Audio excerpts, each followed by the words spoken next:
जब पर्यो राति तब बुढी टाती भन्ने हाम्रो उखान नै छ। जब पर्यो राति तब बुढी टाती भन्ने जस्ता धेरैचोटि हामीले धेरै माननीयहरूका मुखबाट यस्ता उखान टुका सुनेका छौँ। अबका दिनदेखि आज यो उसबाट काटियोस्, रेकर्डबाट काटियोस् र आजका दिनदेखि कुनै पनि माननीय संसदहरूले महिलाका नाममा विगतमा परम्परागत ढङ्गले बोलिने त्यस्ता शब्दहरू प्रयोग गरिने कुरा पनि अन्त्य गर्नुहोस् भन्न चाहन्छु। यस क्षणमा हाम्रा किसानहरूको अनुहार झलझल्ती सम्झिरहेको छु। मेरो निर्वाचन क्षेत्र नवलपरासीमा जब म किसानको बीचमा पुग्छु, उहाँहरूको भावले भनिरहेको हुन्छ खेतीको सिजन सुरु भयो, कम्तीमा रासायनिक मलको व्यवस्था होस्। खेतीपाती लगाउने यस सिजनमा हाम्रा किसानहरू मलका लागि तडपिरहनु भएको छ। यस गरिमामय संसद मार्फत हामीले पटक पटक सरकारको ध्यान आकर्षण गराइरहेका छौँ। किसानको माग अनुसार मल आपूर्तिको व्यवस्था मिलाउँ, तर अहिले पनि किसानको आवश्यकताको 25% मात्रै रासायनिक मल उपलब्ध गराउन सक्ने स्थिति छ। बजेटमा हरित अर्थतन्त्र दिगो विकासको मन्त्र भन्ने नारा त दियौं, तर त्यो नारा सफल पार्ने जिम्मेवारीमा रहेका किसानलाई कहिले मलसम्म दिन सकेनौं। जब धान रोप्ने बेला सुरु हुन्छ, सरकार रासायनिक मलको खोजीमा हतारिरहन्छ। जब पर्यो राति तब बुढी टाती भन्ने हाम्रो उखान नै छ। यस्तो प्रवृत्तिलाई कायम राखेर हामीले हाम्रा किसानको अनुहारमा अलिकति पनि खुसी भर्न सक्ने छैनौं। रासायनिक मल र सिँचाइको अभाव, महँगो ज्यालाका कारण हाम्रो उत्पादन छिमेकी मुलुकको उत्पादनसँग प्रतिस्पर्धा गर्न नसक्ने अवस्थामा पुगेको छ। रासायनिक मल वितरणका लागि पेट्रोलियम पदार्थमा जस्तै G2G बेसिसमा, गभर्मेन्ट टु गभर्मेन्ट बेसिसमा नेपालको कुल माग धान्य गरी स्थायी र भरपर्दो रूपमा आपूर्तिको व्यवस्था किन गर्न सकिँदैन? यो समस्याको स्थायी समाधानका लागि हामीले भारत वा बंगलादेशबाट ग्यास पाइपलाइन ल्याएर रासायनिक मल कारखाना खोल्न सक्छौं। यस सम्बन्धी प्रस्ताव विभिन्न सरकारी निकायमा थन्केर बसेका छन्। बजेटले आर्थिक सुधारलाई पछ्याउने कोसिस गरेको छ। बजेटको बुँदा नम्बर 53 देखि 58 सम्म 6 वटा बुँदामा आर्थिक सुधारका सोच एवं केही प्रतिबद्धताहरू भने आएका छन्। बजेटले आर्थिक सुधारको पक्षमा मुख्य रूपमा अर्थतन्त्रको संरचनागत रूपान्तरण गर्न आर्थिक सुधार कार्यक्रम अगाडि बढाइने एवं यो सुधार मूलतः व्यवसायको लागत घटाई अर्थतन्त्रमा प्रतिस्पर्धात्मक क्षमताको विकास, कार्यकुशलता अभिवृद्धि, संस्थागत सुदृढीकरण, स्वदेशी र विदेशी लगानीमा वृद्धि, हरित अर्थतन्त्रको विकास, सूचना प्रविधि तथा नवप्रवर्धन, चौथो पुस्ताको औद्योगिकरण र डिजिटल अर्थतन्त्र प्रवर्धनमा केन्द्रित हुने र निजी क्षेत्रलाई आर्थिक विकासको संवाहक बनाउनेतर्फ सुधार निर्देशित हुने भनिएको छ।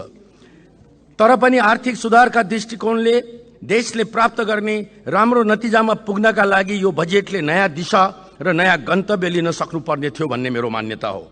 पूर्व बजेट छलफलका क्रममा मैले यस गरिमामय संसदका आगामी आर्थिक वर्षको बजेट आर्थिक सुधारको डकुमेन्ट बन्नुपर्दछ भनेर जोड दिएको थिएँ। अर्थतन्त्र खुम्चिँदै गएको र त्यसको असर राजस्व सङ्कलन र विकास कार्यक्रममा परेको पृष्ठभूमिमा बजेटको पहिलो प्रयास आर्थिक गतिविधिलाई बृहत रूपमा विस्तार, इकोनोमिक एक्सपेन्सन तर्फ हुनुपर्दथ्यो।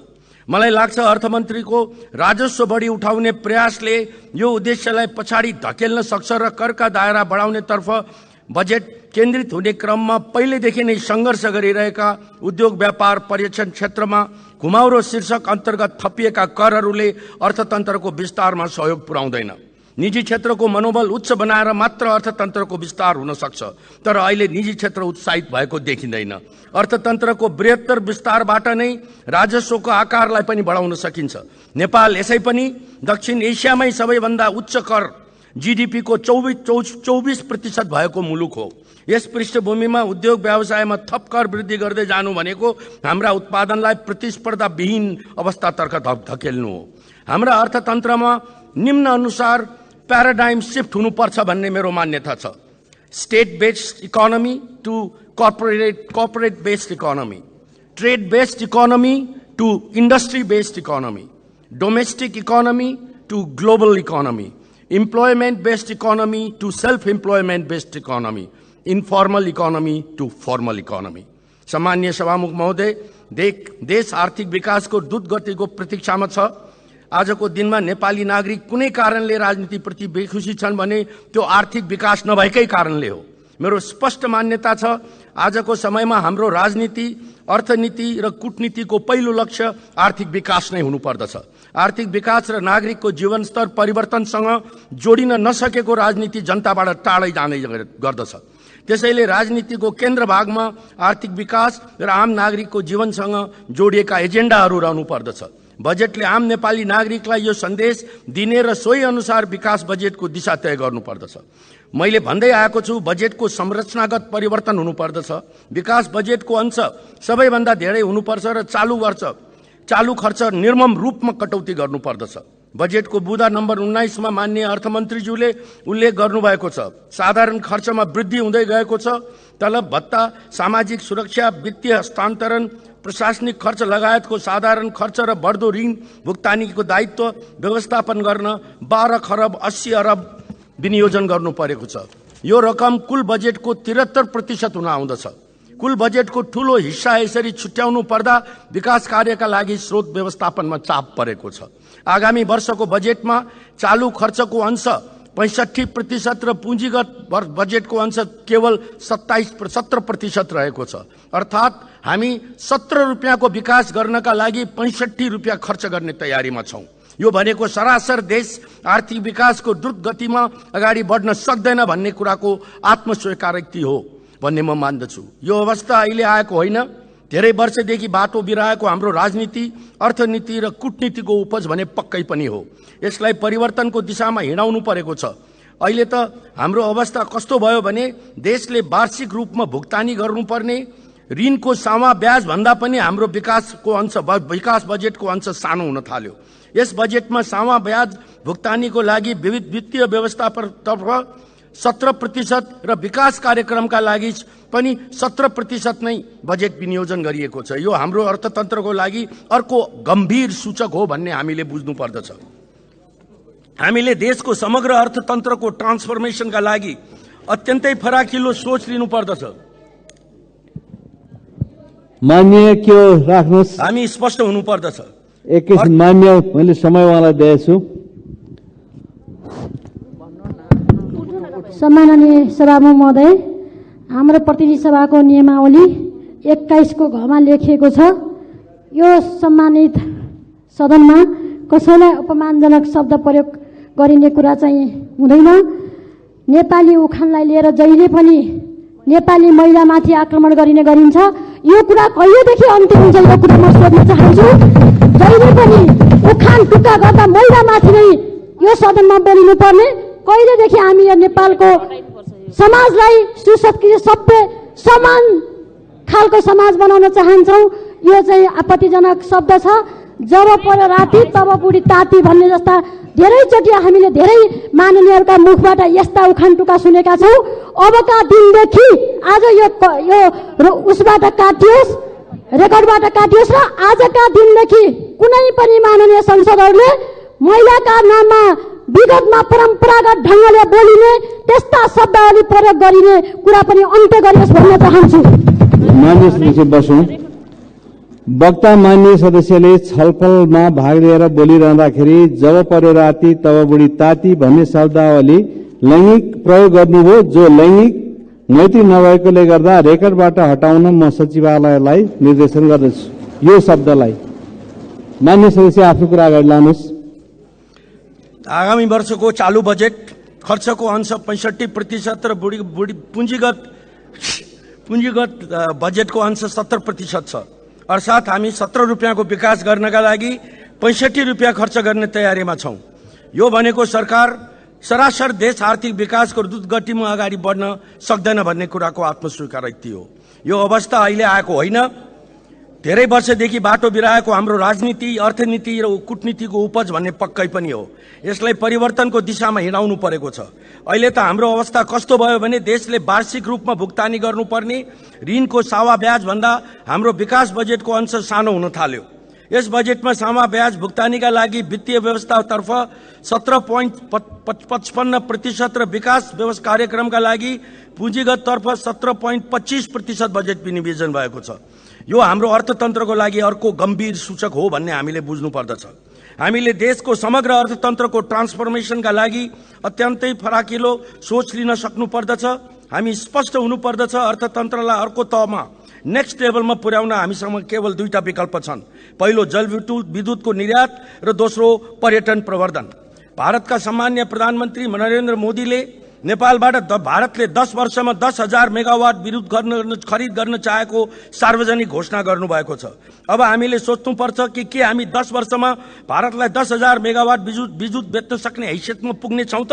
त्यसका लागि हामीले कुन कुन परियोजनामा काम गर्दैछौं? के दुनियाँका उत्पादकहरूले बजार खोजिरहेको बेलामा हामीसँग यस्तो चीज जसलाई बजारले खोजिरहेको छ तर हामीले के दिन सकेका छौं? अहिले हाम्रो अवस्था कस्तो छ भने जलविद्युत परियोजनाका लागि 35 सरकारी निकाय, 26 विभाग र 7 वटा मन्त्रालयबाट लगानी स्वीकृतिको चक्र पूरा गर्नुपर्दछ।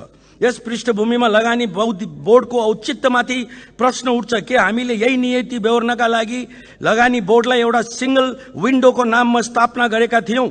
लगानी बोर्ड जस्ता संस्थाले लगानीकर्ता र सरकार बीच सेतु बन्ने, लगानीका लागि मार्केटिङ टुलको रूपमा काम गर्नमा सफलता पाएको अन्य मुलुकको उदाहरणका आधारमा यसको स्थापना भएको थियो। विश्वव्यापी रूपमा मुलुकका कूटनीतिक मिशन समेतको सहयोगमा लगानी प्रवर्धन गर्नुपर्ने बोर्ड अर्को दिशातर्फ मोडियो। यो हरेक मन्त्रालयको प्रतिद्वन्दी रूपमा विकास भयो।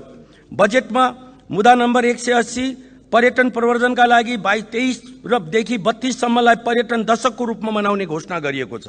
सन् 2023 मा 10 लाख पर्यटन भित्राउने लक्ष्य लिएको छ। 2023 मा 5 महिनामा 4 लाख पर्यटक भित्रिएको तथ्य सकारात्मक छ। छिमेकी मुलुक भारत र चीनसँग हाम्रो कूटनीतिलाई प्रभावकारी बनाउने हो भने आगामी 5 वर्षमा नेपालमा 50 लाख पर्यटक भित्राउन सकिन्छ भन्ने मेरो मान्यता हो। 50 लाख पर्यटक नेपाल भित्रिनु भनेको हाम्रो बेरोजगारीको समस्या करिब 100% समाधान गर्नु मात्र नभई हाल विदेशमा रहेका 50 लाख भन्दा बढी नेपालीलाई पनि स्वदेश फर्काउन सकिन्छ। काठमाडौँ, पोखरा, भैरवाबाट भारत र चीनका सेकेन्ड टियर सिटिजहरूमा सिटी टु सिटी उडानको व्यवस्था मिलाउनु अत्यन्तै जरुरी छ। भारतका गोरखपुर र दरभंगाका एयरपोर्टहरूमा उडान नामक स्किमले ल्याएको रूपान्तरकारी परिवर्तन हाम्रा आँखा अगाडि छन्। गौतम बुद्ध अन्तर्राष्ट्रिय विमानस्थल, पोखरा अन्तर्राष्ट्रिय विमानस्थलबाट अन्तर्राष्ट्रिय उडान हुन सकेको छैन। अरबौं लगानी गरेर निर्माण गरिएका पूर्वाधारलाई अधिकतम उपयोग गर्ने रणनीति बनाइनु पर्दछ। अन्तर्राष्ट्रिय विमानस्थल सञ्चालनमा हामीले धेरै अनुभव हासिल गर्न बाँकी छ। त्यसैले यी दुईटा विमानस्थललाई व्यवस्थित रूपमा सञ्चालन गर्न अन्तर्राष्ट्रिय एयरलाइनहरूको सञ्जालमा राम्रो पकड रहेका विश्वका ठूलो विमानस्थल सञ्चालकका अनुभवी कम्पनीहरूलाई संलग्न गराउनु उचित देखिन्छ। कम्तीमा पनि विमानस्थल निर्माण गर्दा लिएको ऋणको सावा ब्याज भुक्तानीका लागि यिनै विमानस्थलबाट आम्दानी गर्न सक्नु पर्दछ। अन्यथा त्यसका लागि समेत राजस्वमै भार पर्ने र फेरि पनि ऋण लिनुपर्ने अवस्था आउन सक्छ भन्ने कुरा हामीले गहिरोसँग बुझ्नु पर्दछ। बजेटको बुँदा नम्बर 494 मा आगामी आर्थिक वर्षमा 6% को आर्थिक वृद्धि दर हासिल गर्ने लक्ष्य लिएको छ। चालू आर्थिक वर्षको 2% को हाराहारीमा मात्रै आर्थिक वृद्धि दर हासिल हुने पृष्ठभूमिमा यो लक्ष्य हासिल गर्न कडा मेहनत गर्नुपर्नेछ। यो लक्ष्य हासिल गर्न कति लगानी आवश्यक छ भन्ने हिसाब किताब सहित सरकार एक्सनमा उत्रिनु पर्दछ। हाम्रो अर्थतन्त्रमा 6% को वार्षिक वृद्धि दर हासिल गर्न करिब 30 खरब लगानी गर्नुपर्नेछ। चालू वर्षको तुलनामा आगामी वर्षको बजेटको कुल आकार 5% ले न्यून हुँदा विकास बजेट भने 17% ले 380 अरबबाट 302 अरबमा घटेको छ। अर्थात् सरकारले गर्ने लगानीको आकार झनै खुम्चिएको छ। त्यसैले 6% को वृद्धि दरका लागि निजी क्षेत्रको भर पर्नु पर्दछ। तर निजी क्षेत्रलाई हामीले उत्साहित बनाउन सकेका भन्ने छैनौं भनेर प्रश्न गरियो भने यहाँ पनि सकारात्मक उत्तर पाउने अवस्था छैन। निजी क्षेत्रको लगानी चालू वर्षमा 10 खरब पनि हुन सकेको छैन। युवालाई स्वरोजगार बनाउने प्रयोजनका लागि स्टार्टअप र उद्यमशीलतालाई प्रवर्धन गर्ने, युवाहरूलाई तालिम दिने स्टार्टअप फन्ड मार्फत वित्तीय स्रोत उपलब्ध गराउने कार्यक्रम विगत 1.5 दशकदेखि बजेटमा परिरहेको छ। प्रभावकारी कार्यान्वयन हुन सकेको छैन। युवा तथा खेलकुद मन्त्रालय, श्रम मन्त्रालय, उद्योग मन्त्रालय, योजना आयोग लगायतका विभिन्न नाममा यस्ता कोषहरू थन्किएर बसेका छन् तर कुनै काममाथि कारबाही हुन सकेको छैन।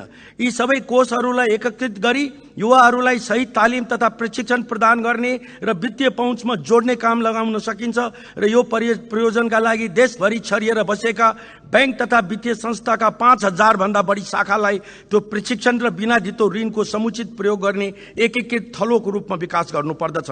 राष्ट्र बैंकले हरेक शाखाबाट 10 वटा यस्ता परियोजनाको छनौट माननीय सदस्य तपाईको समय सकियो। मैले सिध्याउनै लागे सभामुख महोदय। सम्माननीय सभामुख महोदय, मैले धेरै पटक देशको शिक्षाको गुणस्तर सुधारका लागि बुढा नीलकण्ठ स्कुलको देशैभरि विस्तार हुनुपर्ने कुरामा जोड दिए।